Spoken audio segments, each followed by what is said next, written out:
What's up, everybody, and welcome to another episode of SCUM. As you all know, this right here is the podcast where we dive into the deepest, darkest, murkiest waters with a plethora of legendary guests. I am, of course, your host, your bastard of ceremonies, the number one scumbag, Rex Ruger. That's Rex with 3 X's. Don't get it twisted. You might also know me as AKA the King of Sleaze, AKA the Hair Metal High Priest, and most importantly, AKA Diamond David Lee Roth Jr. Take one look. Look at the smoldering look. Look at the eyes. Look at the quaff. And it's undeniable that you're looking at the son of glam, the front man for the band. Just smoked a few grams. I got a million fans because I'm your ice cream man. Mr. Wop Boppa Loo Boppa Wop Bam Bam Shazam. Hot damn. Whew. Took a lot out of me right there. Feeling good today. And most importantly, everybody in the house looking good. That is, of course, made possible by you want your hair to get right? Put a little product in it. Comes in industrial strength and light. Coming to you, as always, from the lush lavender lounge of love, and joined, as always, by the Keith Hernandez puppet, number 17 in your program, number 1 in your heart. This is, of course, the No Frills podcast. You don't get no frills because we don't know how to give them to you. Plus, what we do know how to give you is thrills, and that's looking at this face. And Keith's, of course. And today is no different. We got ourselves a good guest. And a guy that we will see if he has the chops to cut it in my little passion project, Glam Sleaze Powerhouse Band Love Sword. And I'm still looking for players. Truthfully, I don't know if my guest here, Justin, could actually cut the mustard, so to speak. But maybe we'll ask him. Maybe we'll throw him a bone. Maybe he needs a side gig, keep him busy. That's really up to him. But I am still looking for virtuoso level players. Virtuoso level or above. I don't even know what the fuck that means. But if you want to be the backing band behind the second greatest frontman to ever do it, serious inquiries only. And I mean serious. So that being said,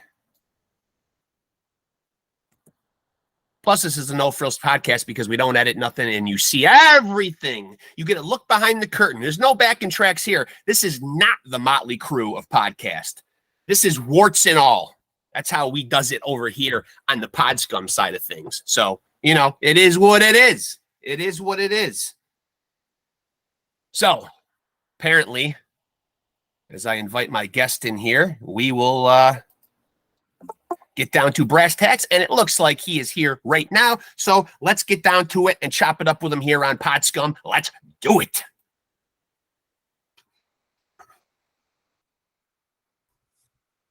Hey there, Justin. How's it going? What's up, dude? How's it going, brother? Good? Pretty good. Pretty good. Yeah. Good, man. This is for my audience, Justin Roth from War Curse. You know what? I'm not going to lie, man. One thing that I like about music platforms, man, is, and I don't like much because I'm an old school guy, 50 years old. I like to buy albums. You know what I mean? The one thing I like, though, is this whole algorithm shit. Or like when I search something and it suggests things that are akin to what I'm looking for, which is how I found you guys. And I'm so glad that I did because you guys are the right tempo for heaviness than I need in my life right now. I think I've lost my ears for death metal. I'm going to confess it to the audience out there, man. I need some melody, man. When you're young, you're looking for the next heaviest, most extreme thing. I can't handle that no more. That's funny. Normally, I feel like normally the algorithm shits on us, so I'm actually like really surprised that it worked out. And does it? I'd be guessing at best. I can't even remember who the hell I was even putting into the search engine there, man. But I see a name of a band that says War Curse. I'm fucking checking it out. Yeah. No question. So I've been listening now for probably about a year now, and I love these 2 albums. But what do you think you guys are? Metallica 2019? When are we going to get another album? Yeah, dude, you're telling me. Well, it's been done. It's in the pipeline, so like it's been done. Good. The real holdup is actually vinyl production. So like right now, I think vinyl turnaround is like 9 to 10 months, something like that. So we handed in the album, the masters to Metal Blade in like January, I think. And we're looking at tentatively You're the first place I've said this out loud. Tentatively October. Okay, tentatively October. Awesome, Yep. awesome. Talk to me a little bit about playing rhythms versus leads. I when I was getting ready to to do this interview, I checked out some sound bites and some comments and some different stuff that you said on different podcasts. And you like rhythms over lead, though, right? Definitely. It's the fun job. The lead guy's got all the pressure. He's got all the eyes on him. I'm the riff writer. I'm the song guy, so I get to stand up there and just bang my head and have fun and run around. So yeah, I mean that's kind of, to me, it's the most enjoyable position in the band. I like the fact that that you've teched. I understand you've teched for Gary Holt, right? Mm-hmm. That's got to be fucking incredible right there. I mean, talk about like on the job training right there. Do you ever pick his brain on guitar shit at all, or has he thrown you some pearls of wisdom? When I work for these dudes, so I've tour managed and guitar teched for Exodus. I've worked for Exhorder for a while. Morbid Angel's another band that I got to spend a lot of time on the road with. I mean, I try not to be like in the way. You don't want to be a punisher. You don't want to annoy the guy and ask for tons of pointers or whatever. But you do talk shop. I mean, you got time on, especially if you're on a bus tour. I mean, what the fuck are you gonna do between cities other than sit in the back of the bus and talk about shit? Yeah. But no, I mean, really, I would say with Gary, not so much. Gary's just he's a cool dude to hang out with, and you just do dude stuff, when you hang out with Gary. But I used to pick Trey's brain quite a bit because I felt like that was like getting into you're entering another dimension there that like most people will never understand. And, trying to understand a guy like Trey and understanding what made him tick, to me, was like one of the most incredible experiences to get to, talk shop with that guy night after night. Well, I certainly don't want to diminish my own credibility on my own podcast by saying that I can't deal with heavy music. But, as you get older, it's just like you start to really go back and appreciate melody. Like when I was a kid, I loved all that indecipherable, heavy double bass. I can't understand a fucking word of it. You know what I mean? And I guess there are times when it's still appropriate for the mood that I'm in. But, I like melody. Yeah, I mean, me too. And I think there's a balance to be made. I mean, I like a lot of stuff that's way outside of metal that would just be kind of more melodic, kind of, I mean, almost mainstream kind of music. I listen to a lot of different stuff, but I think at a certain point, some of these bands, and I'm not throwing shade by any means. I mean, good on them for doing what they do, and I'm glad that people enjoy it. But some of it is like heavy for the sake of being heavy, and at some point in time, you can only tune a guitar so low or put so many strings on it before you're just playing a bass. And like it kind of turns to mush. It's like, I don't know. I feel like a lot of it, it's like everybody was trying to like one up the shock value of like the previously most shocking band who can have the dumbest name, the dumbest lyrics, I don't know. So to me, again, no shade to those dudes. Like hats off to you if you're successful doing it. But I don't know. I want to write something that like I want to listen to. Yeah. So. And I wanted to throw that caveat in there because I didn't want my metalhead card getting pulled. I mean, that's not a good, I can't have that. That's, So Exhorder, what's the affiliation there though? What's been your experience like working with those guys? I've had Sasha on, I believe. Yeah, Sasha, drummer. Great guy. Yeah. Sasha's a really solid dude. We just kind of got thrown into the mix with them. Jason Vibrooks, who plays bass in Exhorder, he was also the bassist of Heathen, Grip Inc. He's the bassist that played on Eradication. So our last full-length album, Jason was the bassist, and he's from Cincinnati. So just kind of like a happen chance thing. When they relaunched Exhorder, I was at Warcurse was. We did the reunion shows with them when they relaunched, and I'm just going to throw them under the bus. They were just kind of like a bit of a mess getting their shit on stage and like making things work. We had the same manager at the time, and Simon just looked at me and said, wherever they go, you go. Like we made their show work. We got everything up and running for them, and they needed somebody to tour manage for them and do some other stuff. And I had experience in that realm, so it just kind of made sense. And we're all buds. It was a good time, while it lasted. And I think I toured with them for like 2 years, maybe something like that. Yeah, and, it was cool. It was fun. And now you also had on Eradication, you also had Cregan on there, Cregan Lum, who I've also had on here before, who's a really awesome dude. Yep. And am I to understand that he's works with you guys in some type of a managerial capacity? Yeah, Cregan's our manager. Yep. Yeah, that's pretty cool. Yeah, and yeah, that is the best dude on the face of the earth. Honest to God, I'm not kissing the boss's ass or nothing, but no, he is. Yeah, no, that's a genuinely good dude and a monster fucking guitar player. Yeah. When you guys, I'm speaking now of workers. When you guys get together to write and or record an album, what's the creative process like? Like, take me into what that's like. Does somebody show up with like the lion's share of ideas? Is it collaborative? Do you guys kind of get in a room and just kind of play together? How do you sort all that out? Really, all three of those, and they kind of just go in order. So, like, I'm gonna be the guy that writes the majority of the material, riffs, even the lyrics. I write the lyrics. But yeah, I'm gonna come to the table with some ideas. So I'll have some riffs. I'll have some songs kind of loosely started that I'll have. Like right now, I'm looking at my desktop, and I probably have, I don't know, 12 or 13 songs started right now that are, I might have like sections, and then I'll take those to Blaine's house. Our vocalist is actually a really good engineer and a monster guitar player too.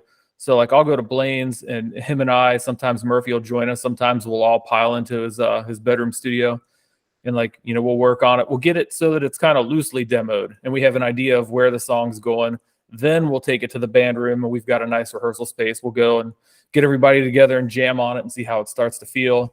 Go back and revise the demos, so it's kind of it's a long process. I mean, we're not the fastest band when it comes to writing and recording, but we try to be meticulous, and we try to do our due diligence before we get to the studio.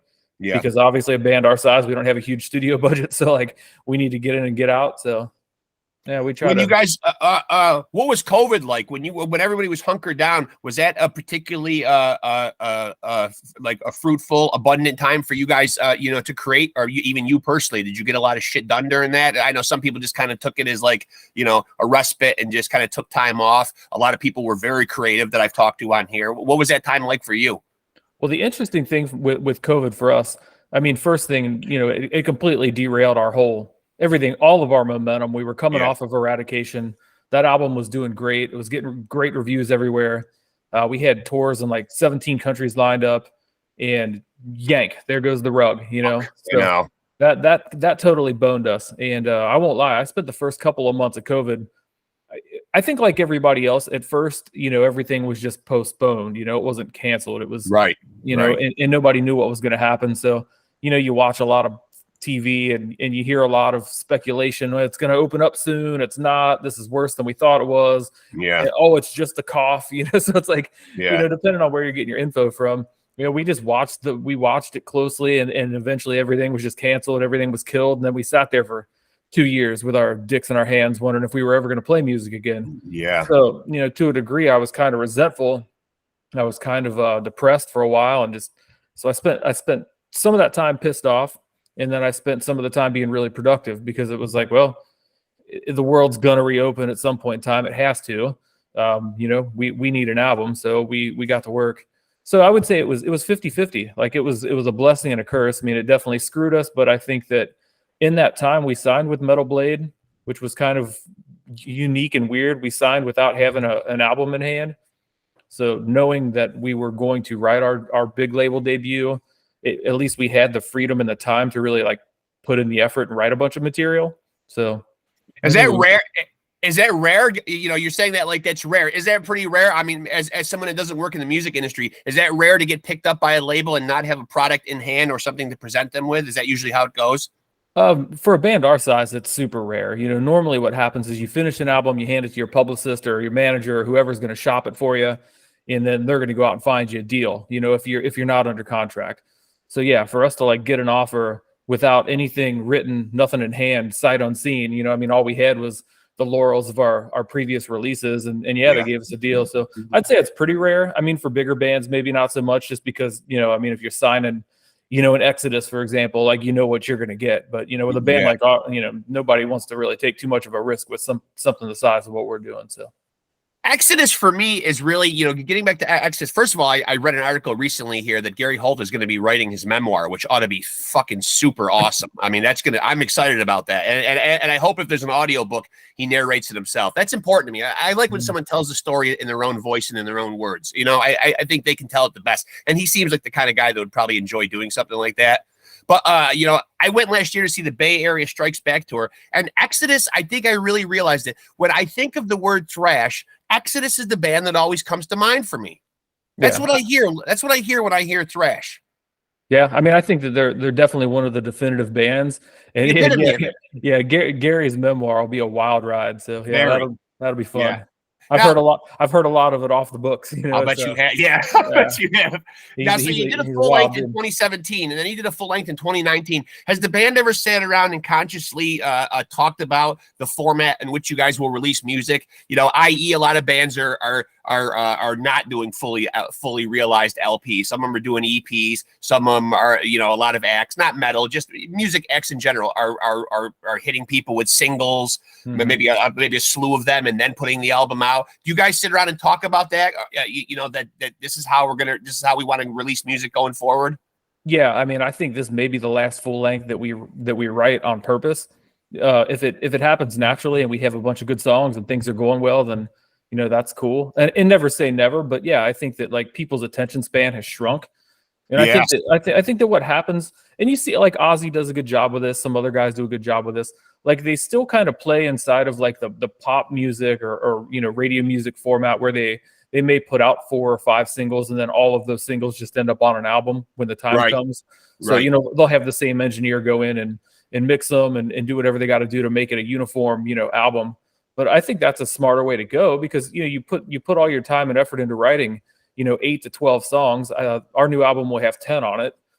10 songs is a lot of work, and people are going to gravitate towards the 3 that become singles and maybe 1 that becomes like a live standout. So you've got 6 songs that people are going to listen to them. Your diehards are going to listen to them, but like how much mileage did you get out of those 6 songs versus if you had taken those B-sides that were really good and put them on their own EP, and then you would have had 2 releases, which you opened this by talking about the algorithm, and the more active you are, the more frequently you release stuff, the more Spotify rewards you for it, the more opportunities you have for playlists and all this other stuff. So yeah, I mean, I think going forward we may try to be a little smarter and not always attempt to sit down and write an hour worth of music every time we want to record something. I just think it's an archaic way of doing it, and for whatever reason, like metal and rock are the only genres they're still kind of living in the 80s. I think everybody else has sort of moved on beyond that. So it'll be something we have to look at.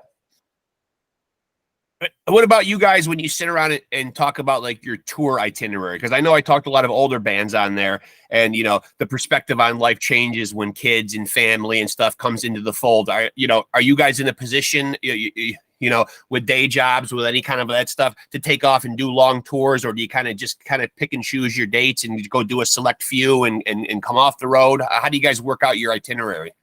We're built for the road. I mean, that's like like when we started touring way back in like I don't know when our first tour was, 2015 maybe, something like that. But we all made the conscious decision, and I told my guys, like, find something that you can do remote, whether it's like I'm a graphic designer. I work in advertising, so like my clients don't give a shit if I design it at noon or 2 in the morning, and if I did it from my house or somewhere on the other side of the planet, Right. But, a couple of them have jobs where they can come and go as they please.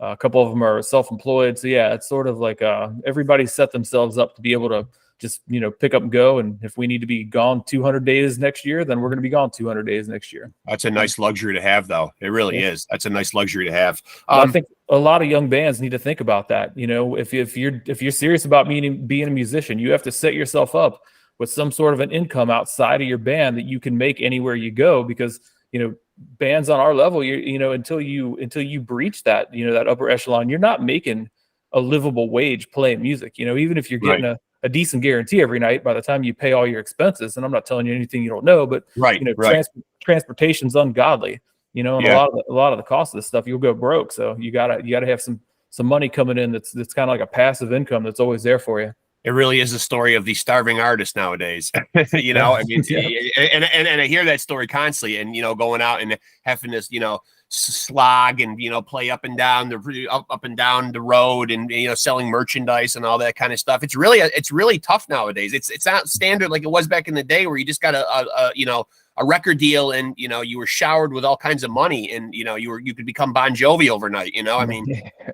born too late for that. Definitely. Born too yeah. So, when you yourself, first of all, let me ask, and I hate to word it as the dreaded influence question, and we've mentioned a few names already, but who are some guitar players that really get you excited, who you just love to sit down and listen to play? I mean, obviously we mentioned Craig and we mentioned Gary and. Yeah, but I mean, those guys are they're my peers and they're not, right. We'll act like they're my peers. Yeah. But I was always a big James Hetfield fan. Yeah, undeniably. I mean, he's the GOAT in my opinion. But I don't know, like outside of metal, Richie Blackmore is a real big influence for me. Love his playing. I like to listen to Robin Trower. I don't know, older guys. Dudes that are coming from a different Gary Moore. Some of I don't know. Yeah. But at the same time, like I'm kind of a song guy, so I don't like fixate on a particular player so much as I'll fixate on like a band or a really good album. Robert Smith, one of my favorite musicians, and that's not a very common influence, I guess, to have in thrash metal, but like I listen to The Cure a lot, I don't know, just whatever ticks that box. I'm a song guy, and if you can write a catchy song, I don't care what box the industry puts it in, I'm going to give it a shot. So. Now, have you heard any of these new tracks off the, because, you mentioned James Hetfield, and obviously it's always big news when Metallica is going to release a new album, which they are going to do here in a couple of days. Have you heard any of the new stuff at all? Oh, yeah, I mean, I've heard all 4 of the singles they put out. Yeah. Verdict's still out. Yeah. I'm a big defender of Hardwired. I think Hardwired, the last album they put out, was phenomenal. I loved it. People will tag me on Facebook to defend that album because I can break it down on a molecular level and tell you why it was such a kick-ass album. But like this one, I don't know. I'm going into it the same way where I'm cautiously optimistic. I think it has potential to be a good album. I don't dislike the singles they put out, but I'm admittedly less excited for them than I were for like Moth into Flame or Atlas, on the last album. So I don't know. Yeah, we'll see, but I'm not going to get too excited. Well, Metallica seems to have been one of those bands that's been extremely polarizing, ever since the Black Album. So, I mean, I think people are always very divided. It's either you want your band to grow wings and change a little bit, or you want Master of Puppets every single release. You know what I mean? So it's kind of tough. And Metallica, unfortunately, has really bared the brunt of a lot of that fallout. I feel like they've been like the whipping boy for thrash. Well, I guess they were thrash music in the beginning. I don't know. Did they even ever identify themselves as a thrash band? I mean, I think that's metal as a whole. Like metal fans feel this incessant need to put everything into a box. They do. And they get so nerdy with the subgenres and the classifications. And I'll send you some tracks when we get off of here. But I think we're gonna face a little bit of that blowback with our next album. I think there's a couple of surprises on there that people they might come for my thrash card next. I might have to turn in my battle vest. So. I don't know, but I did see a recent interview with Metallica though. And I don't know how recent it was, but they were on Howard Stern, and they were talking about getting some blowback even way back when they were getting the sellout calls even back when obviously like Nothing Else Matters and a lot of stuff off the Black Album. And Lars did say something pretty poignant, man, because he was asked by the interviewer, do you worry about like the blowback and the pushback from the fans? And he said, I'll be honest, I think it's good to challenge the fans once in a while. Yeah. I mean. Well, I think that fans, they need to realize that, like, that is somebody else's band. It's not your band, as attached as you can get to something. And trust me, I'm extremely attached to Metallica, but, like, I got to understand that, like, it's their thing. If they're in a mood to write a certain song that day and they write it, like, it's not my place to tell them not to do it. I have to appreciate the art for what it is, and you either like the album or you don't. Right. Now, I think the weird thing with Metallica is that they've put themselves in a kind of a unique position. They have 2 very, very distinct fan bases, and they don't overlap. And I noticed this years ago. I'm a dork. I'm on like the Metallica, the Met Club, the fan club. I am too. Yeah, okay. So you probably saw this poll, but like it was always interesting to me when they would post the polls that was like, who are your other favorite bands outside of Metallica? And you could look at like the results, and it's like you had, those first 4 album fans, and all their other favorite bands were like Creator and Exodus and Slayer. And then you had like the other fan base, like the post-Black album, like the radio fan base, and their favorite bands are bands like Cool and Soundgarden and 311 and fucking Godsmack. Like those, there's no, so like now they're in a position where they have to appease like two very, very different fan groups and do it at the same time, which is why I thought Hardwired was such a brilliant album. Like they wrote the best hard rock songs they've written.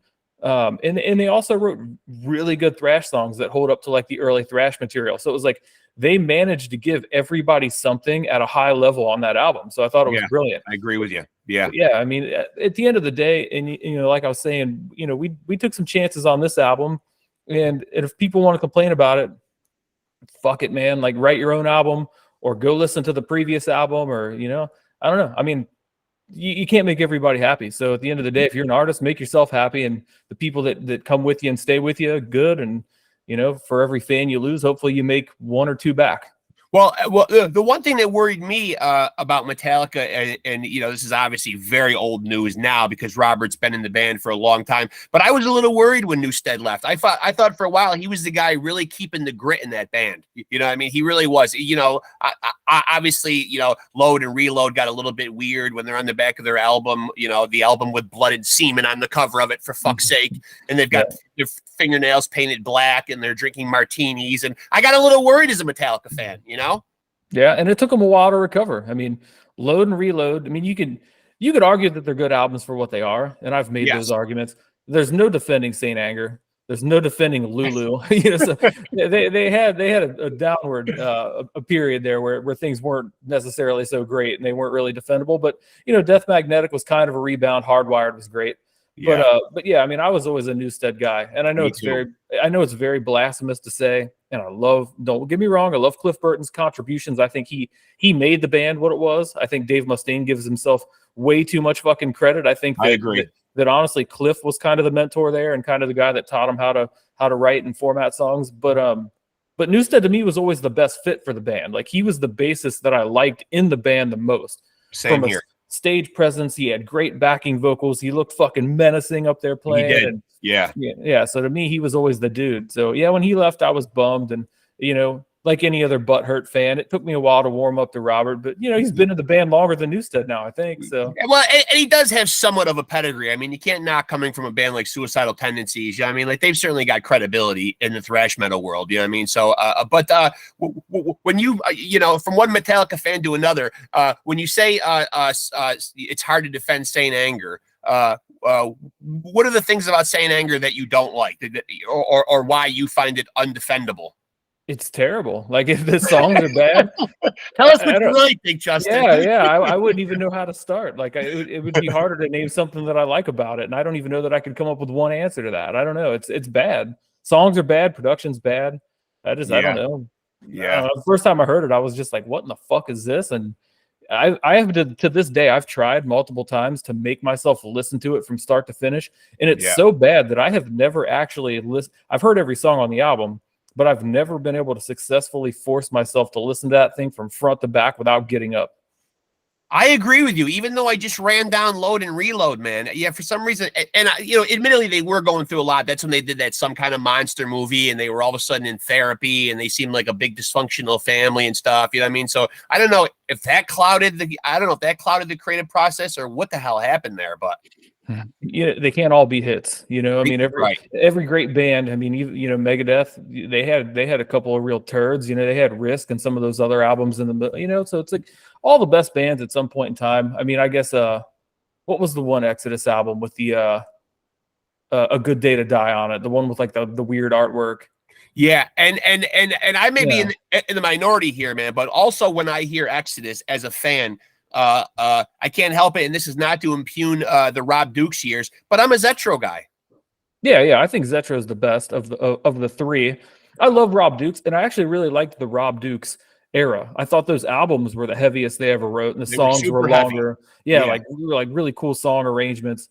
I don't know what it was about that period or what was going on. I guess I could ask, right? But yeah, those songs were killer. Funeral Hymn and Children of a Worthless God. I mean, those were like heavy fucking anthems. But as a whole, I mean, nobody can match Zetro on stage. And now, what are you worried about with this new War Curse album, though? Like, I'm not worried about anything. Well, I mean, you know, you've hinted a little bit that there might be some blowback, though. And without giving away too much, obviously, you know, are you speaking in reference to more, you know, melodic songs? Are you speaking to maybe something more along the lines of a metal ballad? No, it's more melodic, and a couple of people have early reviewers, early people that have taken it on, you know, they've asked, you know, did you set out to write a thrash metal album or no? And the answer was no. I set out to write a metal album. Yeah, and that's always been my thing with War Curse, is like, it is inherently thrash metal, because if you hand me a guitar and say play me a riff, like, it's going to sound like the stuff on Eradication. That's what naturally, organically comes out of me.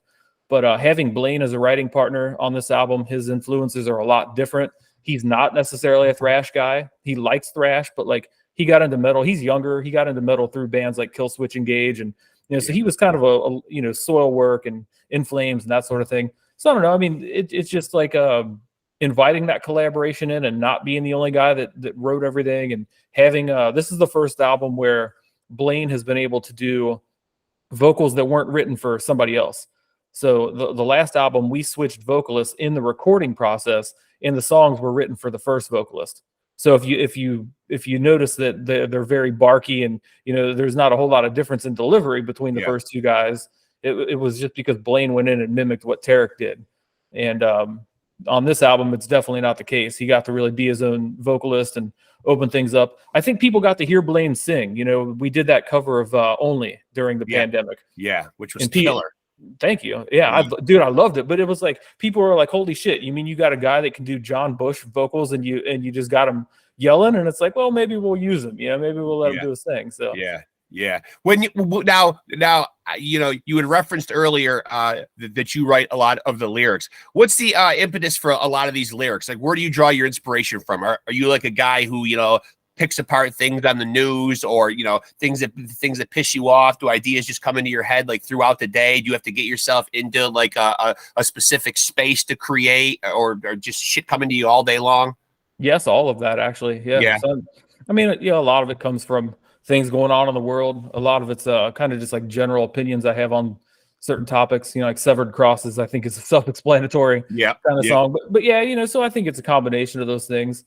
You know, there's not to give away too much, but there's a song on the new album that and I'll get into this more when it comes out, but there's a song that literally is about the Matrix trilogy. Like, I watched the Matrix movies in order, and there's so much brilliant, like, I don't know if you want to call it like societal observation, or if you want to call it like a grim premonition, but however you want, the philosophy of the Matrix and the concept of humanity just kind of willfully walking through, you know, day-to-day life blind for the sake of having, you know, it's easier than going against the grain, I guess.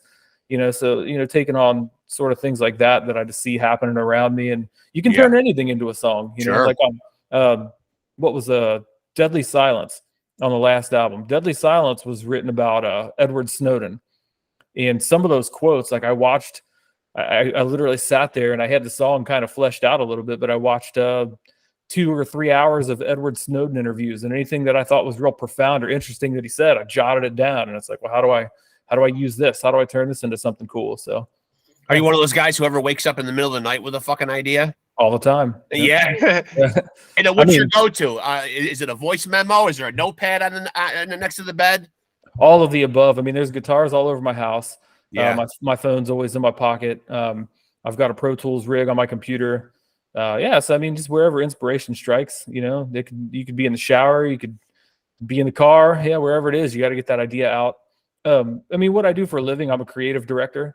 Yeah. So, you know, I mean, I'm always, it's such a weird thing, because in a professional capacity, there's nothing harder than having to be creative with a gun to your head. Yeah. You know, it's like, it's 9 o'clock. Give me the best fucking idea in the world. You know, it's really hard. It's hard to do that. And music's the same way. So, you know, I've just set myself up to have like a cool environment. My studio's laid out so that I can take a break and paint. I can play the keyboard. I can play guitar. I can do whatever the fuck I want to do to get the juices flowing. And the second they start flowing, just hit record and pile it up.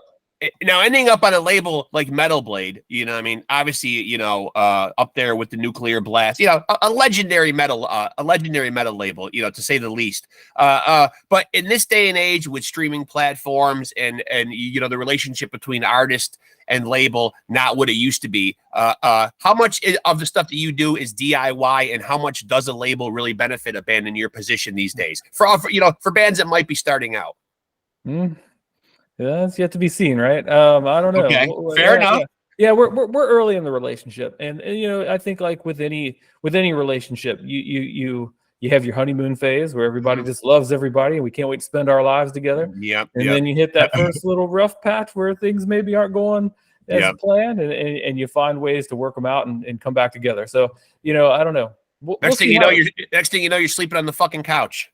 Yes, and I was on the couch like 3 weeks ago. So yeah, we'll see how it goes, man. But no, jokes aside, like Metal Blade's great, Blacklight Media is great. You know, all the people that we work with are super cool. You know, it's sometimes I think the benefit to working with a big label, though, to kind of answer the question for a younger band, the reason that because let's be honest, like these record contracts are somewhat not in the favor of the artist so much as they are in the favor of the record label. Right. But like, you know, my band's organic reach, you know, like if I post something across all of our social media platforms, I have the ability to reach like 40,000 people.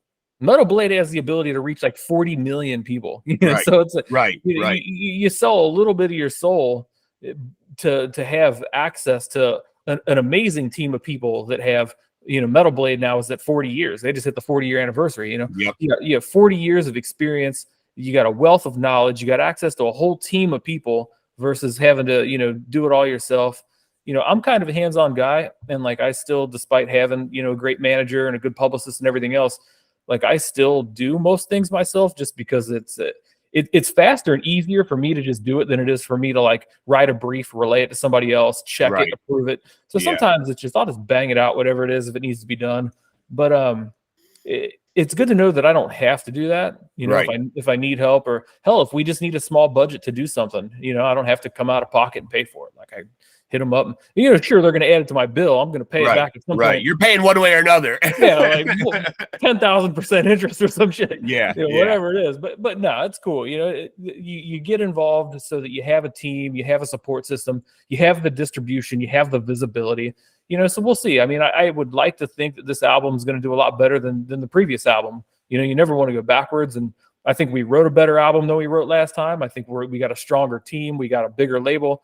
So, you know, everything's kind of falling in place. So good. And the one thing I'm interested in is, and you know, I interview a lot of musicians on here, and you know, anytime I want to get any info on them, of course, you know, you can always, you know, put them in the Google search engine, check their Wikipedia if they have one. One thing that always amazes me is in the Wikipedias of bands is the dreaded past members list. You know what I mean? And obviously that seems to be, you know, I don't know how prevalent that is nowadays. You know, you see a lot of older bands with it, but it seems like with the music business being so tough, keeping everybody, you know, rowing in the same direction, so to speak, and keeping band morale up. Is that an issue for you guys? Do you feel like this is a great lineup of War Curse and that everybody is really invested in this and no one's going anywhere?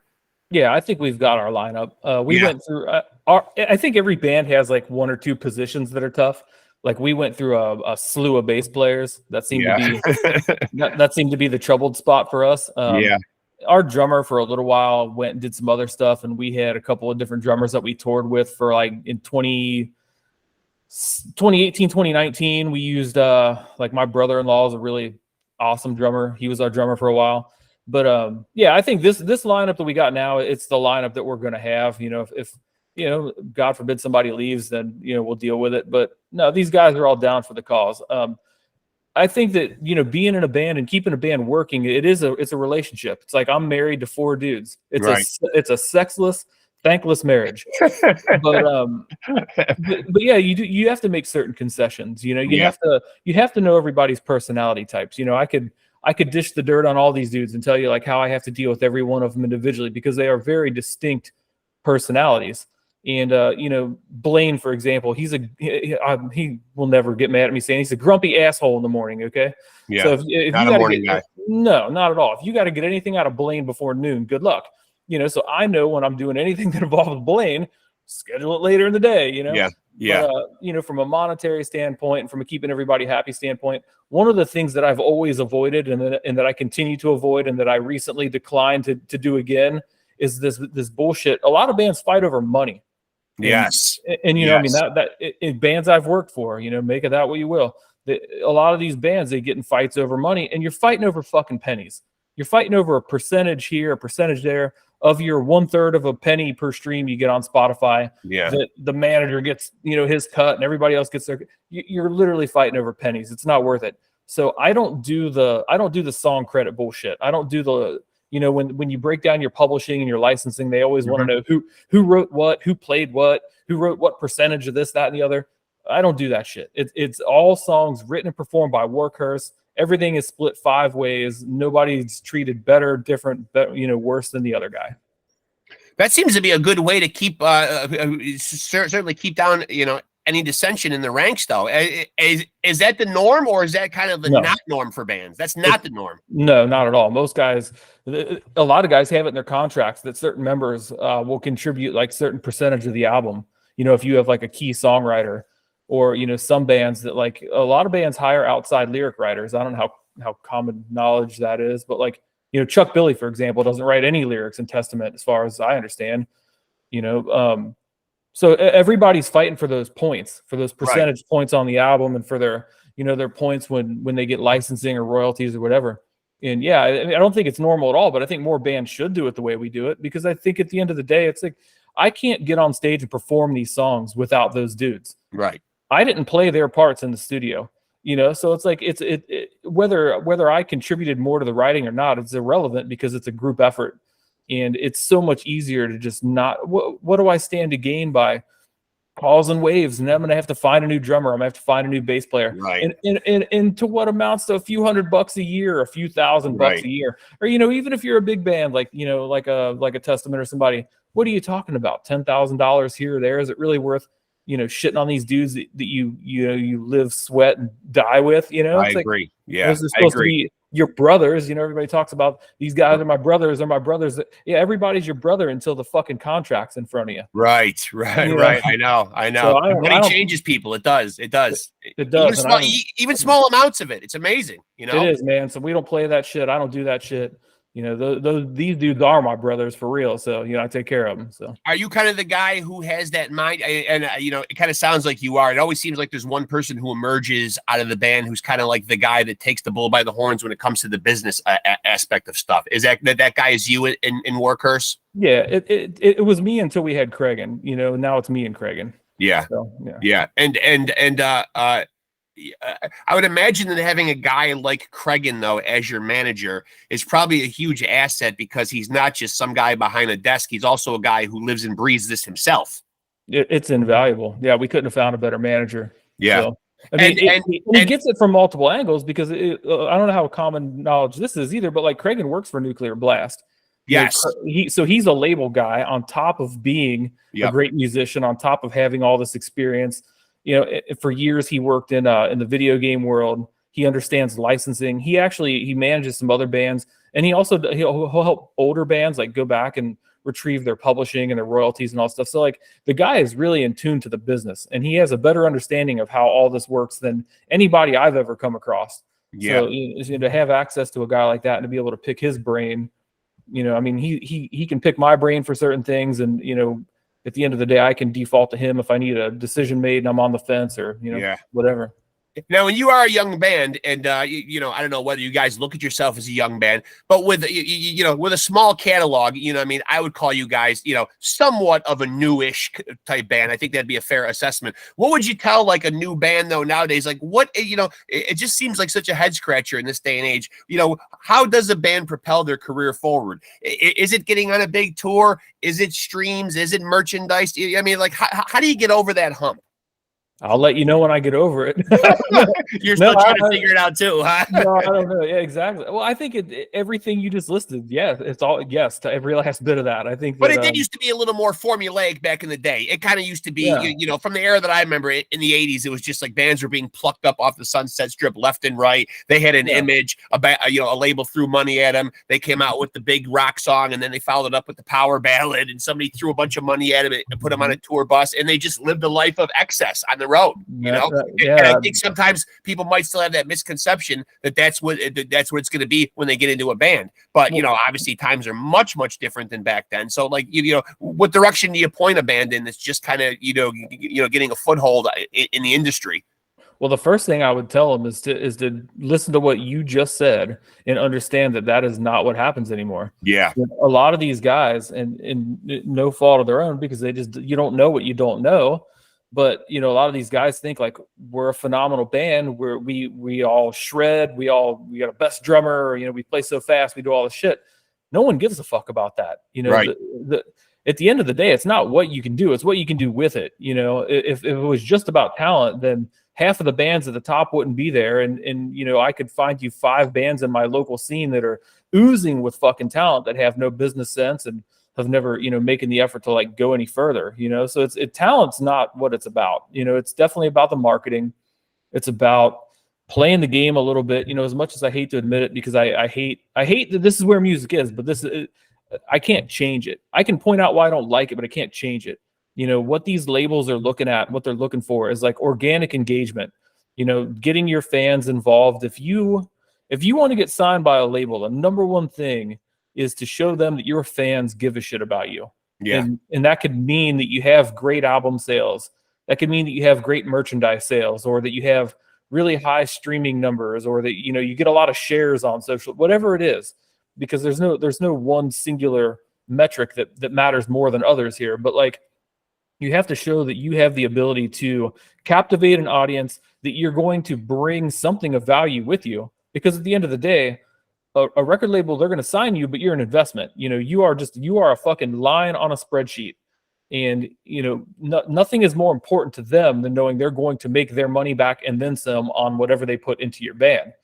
You know, and if you don't have a fan base, or if you don't have any album sales or streaming numbers or whatever it is, no visibility, then there's no sense in them messing with you. So you have to run your band like a business, and you have to kind of, unfortunately, you know, and I work with clients day in and day out. You have to run your business under the terrible set of rules that we all play by today, which is, you know, the social media thing, and kind of operating under the guise of perception being reality. You know, what does this look like to the outside world? What is the bigger picture? You know, if somebody clicks on my band page, what is like the initial reaction? What's going to keep them there? You know, are my posts engaging? Is my photography good?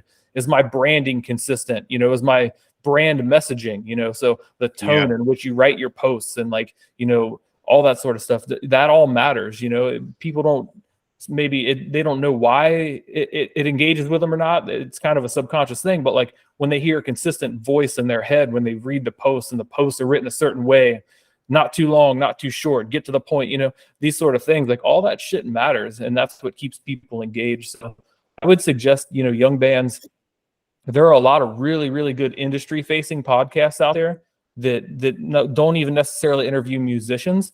And the stuff might come off as kind of boring, but you know, you need to seek out like heavy music, or heavy business rather. It's heavy business podcast, you know, stuff like that, where they interview guys from labels, and like they have these really dry like conversations about A&R and all the shit. But the amount of information that you can like pluck from that to understand what it is that they're looking for, and what you're up against, that you can't, it's like all the information in the entire world is on YouTube just waiting for you. All you have to do is care enough to like go out and find it. And you make a good point with the branding thing, you know, because, you know, I started doing it, and I have a day job in healthcare. I work as a nurse. So the podcasting thing is not like my main thing or whatever. It'd be nice if it gets to the point where I could get some ad revenue and see something from it. But, you know, it's all about getting the subscribers and the views. But everybody and their brother nowadays can throw on a set of, you know, a headset and podcast. Yeah. I mean, so a lot of it is, branding and setting yourself apart. I mean, you can be that delusional guy who gets on and tries to make some outrageous claim to get his podcast watched that he's the son of David Lee Roth, which is what I do. You know what I mean? And I got a little worried at first because I noticed that your last name is Roth. And I thought, could this be another guy who could possibly hone in on what I'm trying to get my hands on, the Roth fortune? That's it. Yeah, I used to tell elementary school teachers that I was the illegitimate love child of David Lee Roth.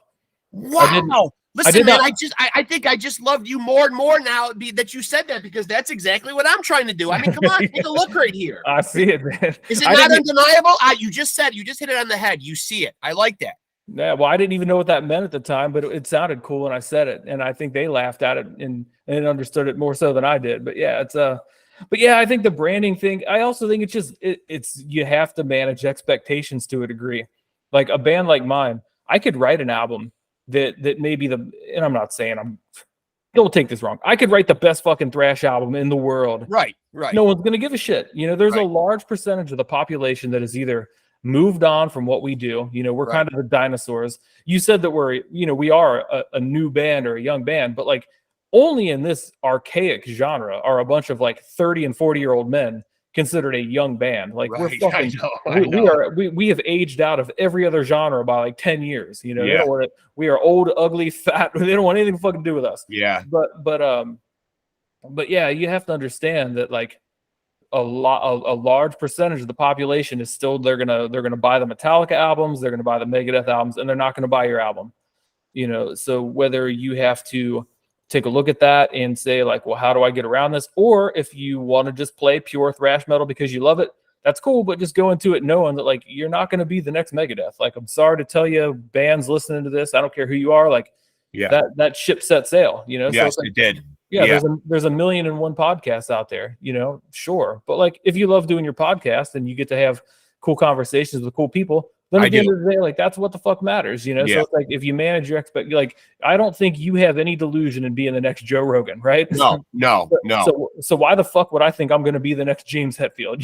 So it's like I'm delusional enough just thinking that I'm David Lee Roth's son. I don't need more delusions of grandeur. Definitely not. My head doesn't need more of those. And I'm delusional enough, man. Between the between the Roth claims and what the happy smoke is doing to my short-term memory. I mean. Yeah, I'm losing it over here. Obviously, you can tell. I mean, I'm barely hanging on over here. You're doing all right, man. You're hanging in there. Yeah. I'm trying. You know what the fascinating thing is, though, is that the subscribers really are coming, and it's gratifying when I get comments and people that are subscribing, and I'm not going and seeking them out. So it's always nice when people subscribe because it just shows that they like what you're doing and they want to see more. You know what I mean? Like that's a gratifying experience. You know what I mean? And I didn't want to get pigeonholed into just being somebody that just had metal guests on. I mean, if you look at the videos I've done, I've had people from a lot of different musical genres. You know what I mean? Yeah. You can make bullet points and look up information on anybody that wants to come on and have a cool conversation. I can find something to talk to them about. You know what I mean? Yeah, absolutely. And see, I respect that and I appreciate that. And I did scan through your videos and you had a lot of cool guests. And I've got quite an eclectic mix on there. Yeah. So at the end of the day, that's what it's all about. Yeah. And same exact thing goes for bands. Manage those expectations. Don't obsess over your follower count. But if you make good content, and by content, I hate the term content creator. I think it's the most hollow, vague bullshit term in the entire world. Yeah, because it's like, well, what kind of fucking content do you make? Yeah. But if you put cool shit into the world, we'll put it that way. Things will happen. They'll happen organically. People will think notice. So. Yeah. If you do right on social media, and more than anything, like where Workhurst really cut our teeth was the live show. If you focus on your live show and you can just go out and just bust heads on stage, and you act professional, you make a good impression, with touring bands that come through, you make a good impression on, your promoters in your area, you do the networking thing where you're cool with the people you meet. Yeah. You're in it to help them as much as they're in it to help you, which I think is very important, is to understand the give and take of this industry. You cannot be in it solely for yourself at all times. Like you have to watch your own back at all times. But you cannot just be like a constant grifter that just expects everybody to bend over backwards for you when you're not really offering anything in return. I think that's a number one thing I see a lot of young bands really kind of fucking miss the mark on that one. But yeah, I mean, it's if you put cool shit into the world, I think cool shit's going to come back to you. I agree with you. I agree. So we will probably see New War Curse sometime around October. Do we have a title yet for this album, or still untitled? I have a title that I can't tell you. Okay, fair enough. Listen, I have to ask, because then then some smartass will be in the comment section like, well, what's this album going to be? You didn't ask this question or that question. Just like you said, though, you can't please everybody. You know what I mean? Like, no, you can't. There's always that one question that I didn't ask. You know what I mean? And sometimes I'll even think about it after the interview's over and kick myself in the ass for not asking it. You know? No. So we put out Shadow Gods, and that was kind of just like we had that song. That song's not on the album, by the way. Okay. But we put out Shadow Gods just to like. Once we found out that we had that song just sitting there, we wrote it for fun. It was a cool song. Yeah, but we knew it wasn't going to make the album because it didn't fit the vibe of the album. It was kind of like a very weird outlier, and we waited until we had a release date, and then obviously the whole tragedy, the whole mess up there in East Palestine, Ohio happened. So it was like a good reason to do something for a good cause. Yeah, very, very appreciative that that Metal Blade allowed us to do that outside of our contract, to just like throw that thing out and do the charity thing. But yeah, I mean, we put that out as like a, sorry it's going to be so long, guys. Here's a song, like tied you over. Yeah, everybody that's been following us, like they knew we were in the studio in like fucking June, like June of last year, So I mean, hell, like June of this year is rolling around. They're like, "Where's this album?" So sorry for the long wait, but yeah, we threw you a scrap. Yeah. Well, now the toughest question that I will try to wrap this up with. I would like to know, and this always seems to be the most difficult question that I pose to my guests, and I don't always remember to pose it, but I think you'll have an opinion on it. Your desert island pick. You got one album, and you're going to be stuck there for the rest of your fucking life. Man, one album. You can't pick and you can't cheat and pick a greatest hits album, because I don't think you should. I don't think you should. I'm not going to tell you. I'm not going to tell you what to do here, Justin. If you want a greatest hits and you want to take that cop out road, I mean, I'm not taking the cop out. You know what? I'm going to take Rainbow Rising. That's what I'm taking with me. Wow, good pick. Good pick. Yeah, you know what? That's a tricky question, because I feel like on a desert island, I mean, or just anytime you're alone, your moods are going to very much fluctuate, and you're not always going to want to hear something heavy all the time. You might want to hear something introspective and something a little bit slower, I mean, some changes, in pace or whatever. I don't think I could deal with just a straight on metal album all the time. No, that was like, have you ever been on 70,000 Tons of Metal? No, but I would love to go, and it looks like a fucking fun time, and I've got friends of mine that have gone. Dude, it's fun, but like the thing is, it is 24 hours a day. Yeah. Every speaker on that boat, every corner, you can't eat breakfast, you can't take a piss without fucking blast beats. Yeah. And down tune just not all day long. And like, I'm not metal enough for that, man. Like, give me a little fucking Elton John, like ease me into the day a little bit. Jesus Christ, Justin, we are going to get our metal fucking head cards pulled, the both of us. I think. But you know what I'm saying? I don't wake up in the morning and just immediately jump to like Black Dahlia Murder. Or, I know. I get what you're saying. I get what you're saying. And, and back when I was young, I mean, you would have never wanted to let it you'd never want to let the cat out of the bag that you were listening to anything but metal, because then you'd be the dreaded poser. I'm from an era when you'd very much be called a poser, and you couldn't let out those dirty little secrets. I mean, if you were wearing the t-shirt or you had the back patch on the back of your jacket, man, and someone found out that behind closed doors you were listening to an Elton John, holy fuck. Your social life would be ruined in school. I'll let the cat out of the bag. All these dudes, these touring dudes, these guys in all your favorite bands, they're all listening to fucking Elton John on the bus. I'm sure. Yeah, I would have to imagine that playing it all the time, you wouldn't want to listen to it in your leisure time. Yeah, you burn out on it. It can't be all metal all day. That's why I admire the metal fan base, because like they are more metal than me. I am a fucking poser. Like the fans, they live and breathe. I mean, my bass player is the same way. This dude, like first thing in the morning, like I don't even know what these bands he listens to. They're so fucking heavy, and I can't read their logos. But it's like first thing in the morning, the heaviest shit you've ever heard. I know. I admire that they're so goddamn passionate about it. But like, I'm just not that fucking metal, man. Neither, bro. Me neither, man. I mean, listen, man, no shame at all, man. I can't do it either, man. It's all dictated by the ebbs and flows of my mood. I mean. That's just how it is, man. But listen, man, I appreciate you coming on here and chopping it up with me for a little while, man. This has been a fun conversation, really, man. It's been an honor talking to you, man, and looking forward to some new War Curse, man. So, You know, stop acting pretentious like you guys are fucking Metallica and get some music out to us here for fuck's sake. I'm trying, man. I'm trying. I know you are. I know you are. Yell at the label, man. Tell them to hurry it up. I will, man. I will. Yeah. Listen, man, it's been a blast, though. Let's definitely keep in touch, and we'll do this again sometime, man. Will do. Thank you so much. Yeah, for having me appreciate on, it, Justin. Great. Thank you so much, brother. Thank you. Cheers. All right. Cheers, brother. Thank you.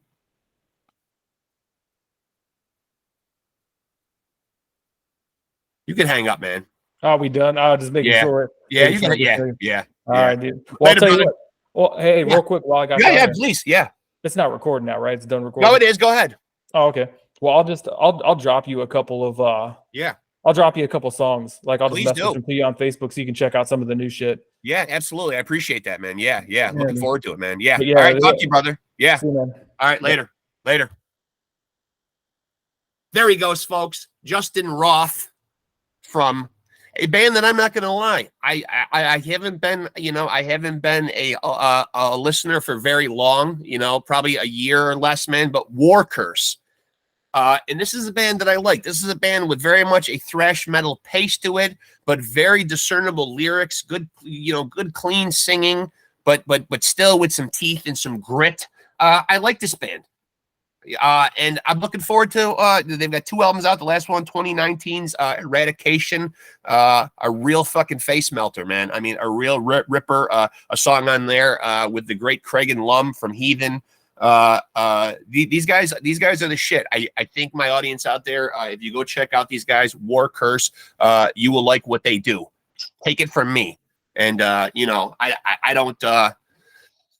I don't usually like to go on here and drone on and on about how great a band is, man. But these guys finally got me excited about, some new music so I can pull myself out of my fucking decrepit fucking time warp that I'm in and actually get pulled into the 21st century of music and not go back to my old staples all the time. So it feels good to, obviously embrace some new music. And, it's out there, folks. It's out there. The good stuff is out there. As I've told you guys before, just go look for it. And particularly go look for War Curse, man. I mean, awesome guys, awesome tunes. I appreciate Justin coming on here, man. That was a lot of fun. And hope you guys enjoyed that out there. And remember, until next time, to take it easy and keep it sleazy.